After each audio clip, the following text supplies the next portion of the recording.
जोजो किड्स। कबूतर और शिकारी।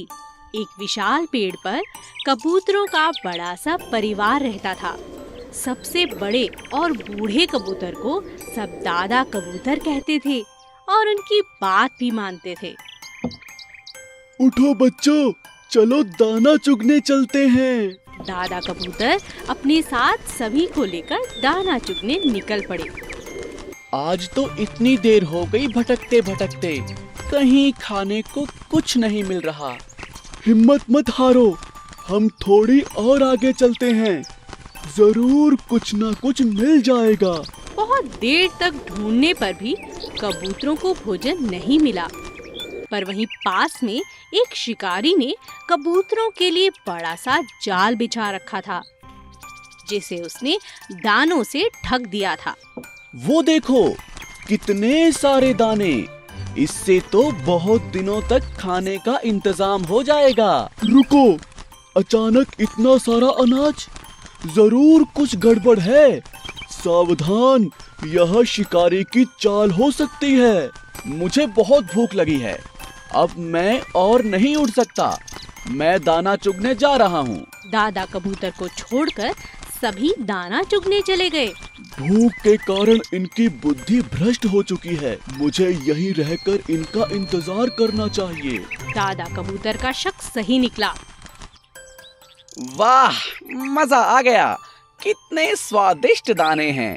वाह, मजा आ गया! कितने स्वादिष्ट दाने हैं! आज तो जी भर के खाया। अरे अरे, यह क्या? मैं उड़ नहीं पा रहा हूँ। ये क्या हो रहा है? लगता है हम जाल में फंस चुके हैं। दादाजी सही कह रहे थे। बचाओ, कोई बचाओ हमें, कोई बचाओ। इतने में शिकारी वहाँ आ पहुँचा। मजा आ गया, अब तुम सब मेरे कब्जे में हो। दादाजी बचाओ, बचाओ हमें। हिम्मत मत हारो, डरो मत, एक साथ जोर लगाकर उड़ो, जाल भी तुम्हारे साथ उड़ने लगेगा। इस बार सभी ने दादा की बात मानी और खूब जोर लगाकर उड़ने लगे। अरे अरे, मेरा जाल, मेरे कबूतर, वापस आओ, वापस आओ! नहीं! उड़ते उड़ते कबूतर अपने दोस्त चूहे के पास गए, जिन्होंने उनका जाल काट दिया। और तब सभी ने दादा कबूतर और चूहों को शुक्रिया अदा किया और आगे से दादा कबूतर की सभी बातों को मानने की कसम खाई। भेड़ें और सियार। एक दिन एक सियार जंगल से गुजर रहा था। उसने दो भेड़ों को जोर जोर से बातें करते हुए सुना। अरे भाई, क्या बात है? शायद इनके बीच झगड़ा होने वाला है। चलो देखता हूँ। सियार एक पेड़ के पीछे छिप गया और भेड़ों को लड़ते हुए देखने लगा। मुझसे पंगा मत लो, मैं बहुत शक्तिशाली हूँ, समझी? मैं तुमसे नहीं डरती, जाओ यहाँ से, यह मेरा इलाका है। तो चलो, इसका आज फैसला हो जाए।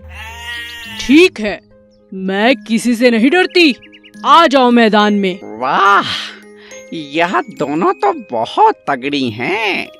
इनका झगड़ा देखने में मजा आएगा। मैं ताकतवर हूँ। नहीं, मैं ताकतवर हूँ। तुम हटो यहाँ से, ये मेरा इलाका है, मैं ताकतवर हूँ। हट जाओ, आज मैं तुम्हें छोड़ूंगी नहीं। दोनों भेड़ों में जबरदस्त झगड़ा होने लगा। दोनों बुरी तरह से घायल हो गईं। उनके शरीर से लगातार खून तक बहने लगा। सियार ने इस बात का फायदा उठाने की सोची। लगता है दोनों लड़ते लड़ते थक चुकी हैं। मैं इन्हें अपना शिकार बना सकता हूँ। दोनों भेड़ों को लड़ता देख सियार लालच में आ चुका था। उन दोनों के बीच पड़कर एक एक कर दोनों को खा जाना चाहता था। सियार ने आओ देखा ना ताओ और भेड़ों पर टूट पड़ा, लेकिन दोनों भेड़ें बहुत ताकतवर थीं। उन्होंने सियार की जमकर धुलाई कर दी। हे भगवान, मैं सोच रहा था कि दोनों को एक एक करके कई दिनों तक खाऊंगा, लेकिन ये तो मेरे ही पीछे पड़ गई। अरे छोड़ दो मुझे, मार ही डालोगी क्या? अरे छोड़ो, अरे दोनों भेड़ें बहुत ताकतवर थीं। उन्होंने सियार की जमकर धुलाई कर दी, जिससे सियार वहीं ढेर हो गया। वफादार घोड़ा बादल। चंदन के पास बादल नाम का एक खूबसूरत सफेद रंग का घोड़ा था। दोनों एक दूसरे से बहुत प्यार करते थे। चंदन अपने घोड़े पर बहुत मेहनत करता, उसे रोज अच्छे से नहलाता, अच्छा खाना खिलाता और घुमाने भी ले जाता। बादल भी चंदन की हर बात मानता था। एक दिन एक चोर की नजर घोड़े पर पड़ी। अरे, इतना सुंदर और शांत घोड़ा, इतना आज्ञाकारी है, क्यों ना इस पर साफ किया जाए अपना हाथ? क्यों ना इस बार इसे ही चुरा लिया जाए? अगले ही दिन चोर मौका पाकर घोड़े को भगा ले गया। इस घोड़े को ज्यादा दिन अपने पास रखना खतरे से खाली नहीं है। इससे जल्दी ही बेच देता हूँ, कहीं पकड़ा ना जाऊं। इसका रंग ही बदल देता हूँ। चोर ने घोड़े को काले रंग से रंग दिया और उसे लेकर शहर की तरफ जाने लगा। बादल चंदन को याद कर कर रोता रहता। हे भगवान, मेरी मदद करो। यह चोर तो बहुत चालाक है, मुझे चंदन से दूर कर दिया। मैं उनके बिना नहीं रह सकता। तभी बादल की नजर नदी किनारे बैठे चंदन पे पड़ी। चंदन को देखते ही बादल जोर जोर से हिंहिनाने लगा। चंदन को कुछ समझ नहीं आया। अरे, ये घोड़ा मुझे देखकर इतना शोर क्यों कर रहा है? शायद ये मुझे कुछ कहना चाहता है। तभी अचानक बादल चोर को जोर से धक्का देकर नदी में कूद पड़ता है। अरे अरे, ये घोड़ा, अरे इसे बचाना होगा। चंदन घोड़े को बचाकर बाहर ले आता है, मगर यह क्या? अरे, इस घोड़े का तो रंग निकल रहा है। अरे भागो, कहीं पकड़ा न जाऊं। यह सब देख चोर दुम दबाकर भाग गया। चंदन अपने घोड़े को पहचान जाता है और बादल अपनी समझदारी से अपने मालिक के पास वापस पहुंच जाता है। 2 बकरियां। एक बार की बात है, रतन नाम का एक चरवाहा अपनी बकरियों को नदी किनारे घास चराने ले गया। रतन नदी किनारे पेड़ की छांव में सुस्ताने लगा और दोनों बकरियां घास चरने लगी। अचानक पहली बकरी को नदी की दूसरी तरफ हरी हरी घास दिखाई दी। अरे वाह, उस पार तो इतनी सुंदर घास, ये तो बहुत स्वादिष्ट होगी। मैं उस पार जाकर इसे खा लेती हूँ। मैं और कैसे? तभी बकरी की नजर एक पेड़ पर गई जो बहुत लंबा था और किसी कारण से गिर गया था और नदी के उस पार तक जुड़ गया था, जैसे कोई पुल हो। बकरी बहुत खुश हो गई और सोचने लगी कि मैं इस पेड़ के सहारे उस किनारे तक पहुंच सकती हूँ। बकरी पुल पर चढ़ने लगी। तभी उसकी नजर एक और बकरी पर पड़ी जो उसी पेड़ के सहारे उस पार आना चाहती थी। पीछे हट जाओ, पीछे हट जाओ, मुझे नदी पार करनी है। मैं तुम पीछे हटो, तुम पीछे हटो। दूसरी बकरी ने कहा, पहले तो मैं इस पर आई हूँ, पहले मैं पार करूँगी। मैं दोनों बकरियां आपस में झगड़ने लगी। पहली बकरी समझदार थी। उसने कहा, मैं पीछे नहीं हटूंगी, मगर नीचे बैठ जाती हूँ। तुम मुझे टाप कर नदी की दूसरी तरफ जा सकती हो। मैं झगड़ा कर कोई फायदा नहीं। दूसरी बकरी मान गई और पहली बकरी के झुकते ही वह टाप कर नदी के दूसरी तरफ चली गई। दोनों बकरियों ने नदी पार कर ली और एक दूसरे को शुक्रिया अदा किया। हमेशा लड़ाई झगड़े से नहीं, बल्कि बुद्धिमानी से हल निकाला जा सकता है। 2 बिल्लियां और बंदर। एक शहर में 2 बिल्लियां थीं। वो दोनों साथ साथ खेलती और खाना भी साथ साथ ढूंढती। एक का नाम था लूसी और दूसरी का नाम था पूसी। दोनों खाने के लिए बहुत झगड़ा भी करती थी। दोनों चोरी करने में बेहद माहिर थी। जब भी किसी के घर का दरवाजा खुला रह जाता, वो तुरंत जाकर रसोई से दूध पी लेती। एक बार वे दोनों खाने की तलाश में घूम रही थी। अचानक रास्ते में उन्हें एक रोटी दिखाई दी। लूसी ने कहा, अरे वाह, ये कितनी स्वादिष्ट रोटी है। मेरा तो खाने का इंतजाम हो गया। पूसी ने कहा, क्या कहा? यह रोटी मेरी है। मैंने इसे पहले देखा था। तुम जाओ यहाँ से। लूसी ने कहा, क्या? तुम हमेशा दूसरों का खाना खाती हो, दूसरों से छीनती हो। चली जाओ यहाँ से। ये मेरी रोटी है। मुझे बेवकूफ मत बनाओ। यह रोटी मेरी है। लालची कहीं की। मेरी मेरी मेरी मेरी। दोनों बिल्लियाँ जोर जोर से रोटी के लिए आपस में झगड़ने लगी। तभी वहाँ उनका दोस्त बंदर आ गया।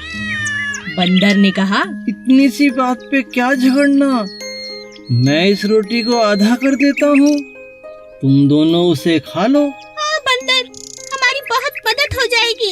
ये तो मुझसे हमेशा लड़ती रहती है। लो, हो गए रोटी के 2 टुकड़े। नहीं नहीं, इसमें एक छोटा है। लाओ, मैं अभी बराबर कर देता हूँ। अरे ये अभी भी छोटा है। लाओ, मैं फिर बराबर कर देता हूँ। बस इसी तरह चालाक बंदर ने थोड़ा थोड़ा करके पूरी रोटी को खा लिया और दोनों बिल्लियाँ यह देखकर सर पकड़ने लगी। अरे ये हमने क्या किया?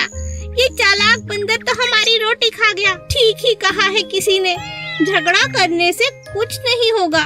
इससे अच्छा तो हम दोनों बांट कर इस रोटी को खा लेते, है ना पूसी? हाँ हाँ लूसी। एक गांव में राजू नाम का लड़का रहता था। वो रंग बिरंगी सुंदर सुंदर टोपियां बनाया करता था और उन्हें बाजार में जाकर बेच देता था। उसकी सुंदर सुंदर टोपियां सभी को बहुत अच्छी लगती थी। एक दिन राजू जब टोपियां बेचने बाजार जाने लगा, रास्ते में उसे बहुत तेज भूख लगी। तो वह खाना खाने के लिए एक घने आम के पेड़ की छांव में बैठ गया। बड़ी तेज धूप है, क्यों ना थोड़ी देर इस पेड़ के नीचे बैठकर आराम कर लेता हूँ और खाना भी खा लेता हूँ। थका हारा राजू पेड़ के नीचे आराम करने लगा। उसी घने पेड़ के ऊपर बहुत सारे बंदरों की टोली थी जो बहुत शैतान थे। जब बंदरों ने देखा राजू टोपी वाले की आंख लग गई है और वह सो गया है, तभी सारे शैतान बंदर पेड़ से नीचे उतरकर टोपियों के साथ खेलने लगे। बेचारा राजू इस बात से अनजान था और आराम से सो रहा था। तभी वहां से एक और व्यापारी निकला जो कपड़े बेचता था। वह बंदरों को देखकर समझ गया कि जरूर दाल में कुछ काला है। थोड़ी और पास आने पर उसने राजू टोपी वाले को सोते देखा और उसे उठाने लगा। अरे ओ टोपी वाले भैया, जल्दी उठो, देखो बंदर तुम्हारी सारी टोपियां ले जा रहे हैं। जल्दी उठो, जल्दी उठो। क्या? अरे अरे अरे मेरी टोपी! भाई तुम ही कुछ मदद करो ना। व्यापारी बहुत होशियार था। उसने राजू की मदद करने की सोची। अचानक व्यापारी ने जोर जोर से हंसना शुरू कर दिया। सभी बंदरों का ध्यान व्यापारी की तरफ चला गया और वे सब जोर जोर से हंसने लगे। व्यापारी समझ गया कि बंदर उसकी नकल कर रहे हैं। तभी व्यापारी ने अपनी और राजू की टोपी जमीन पर फेंक दी। सभी बंदरों ने वैसा ही किया जैसा व्यापारी ने किया था। एक दूसरे की टोपी उतारकर जमीन पर फेंक दी और इस तरह टोपी वाले राजू को अपनी सारी टोपियां वापस मिल गईं और बंदर व्यापारी के साथ जोर जोर से हंसने लगे। उदास राजा शेर। एक दिन राजा शेर का मंत्री भालू जंगल में घोषणा करता है। सुनो सुनो सुनो, राजा शेर बहुत दिनों से उदास हैं। जो कोई भी राजा जी को हंसाएगा उसे बड़ा इनाम दिया जाएगा। आप सभी का स्वागत है, आइए और हमारे राजा को हंसाइए। ये बात जंगल में आग की तरह फैल गई। जंगल के सभी जानवर राजा को खुश करने के प्रयास करने लगे। सबसे पहले एक हाथी उन्हें खुश करने की कोशिश करता है। हाथी अपनी सूंड से तरह तरह के करतब दिखाता है, लेकिन राजा को हंसी नहीं आती। फिर बंदर की बारी आती है। मैं आपको हंसाने की कोशिश करता हूँ राजा जी। बंदर अपने बहुत अच्छे अच्छे करतब दिखाता है, मगर वह भी हंसाने में नाकामयाब होता है। इसी तरह सभी जानवर कोशिश करते हैं, लेकिन किसी को भी कामयाबी नहीं मिलती। अंत में नन्ही चींटी की बारी आती है। राजा के मंत्री भालू को लगता है किसी को इनाम नहीं मिलेगा। इतनी छोटी सी चींटी हमारे राजा को कहाँ से हंसाएगी। जब अच्छे अच्छे बड़े बड़े जानवर नहीं हंसा पाए तो ये चींटी क्या हंसाएगी। तभी चींटी गुस्से में लाल होकर राजा के नजदीक आती है और कहती है, देखिए राजा जी, बहुत हो चुका। मैं आ रही हूँ आपके पेट पर गुदगुदी करने। आपको तो फिर हंसना ही होगा। अपनी तरफ गुस्से में चींटी को आता देख राजा की हंसी निकल पड़ी। हो हो हो हो हो हो हो हो हो। राजा को हंसता देख सभी जानवर हंसने लगे और नाचने लगे।